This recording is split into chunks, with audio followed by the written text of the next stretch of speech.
इस साल भारी बारिश, लैंडस्लाइड और श्रीनगर जम्मू नेशनल हाईवे बंद होने से कश्मीर के फल कारोबारी और सेब किसानों को बड़ा झटका लगा है। फलों से भरे करीब 4000 ट्रक पिछले कई दिनों से रास्ते में फंसे हुए हैं, जिससे 12,000 करोड़ रुपए से ज्यादा का नुकसान हुआ है। इससे सोपोर और श्रीनगर की बड़ी फल मंडियां लगभग बंद हो गई हैं और हजारों टन फल सड़ रहे हैं।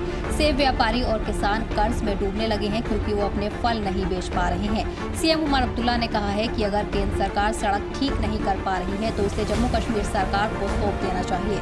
वहीं किसानों और व्यापारियों ने मुआवजे और पूरी तरह से सड़क बहाली की मांग की है क्योंकि ये बंदी कश्मीर की फल और आर्थिक स्थिति को बड़ा नुकसान पहुंचा रही है। अगर जल्द समाधान नहीं निकला तो लाखों परिवारों की रोजी रोटी खतरे में पड़ सकती है।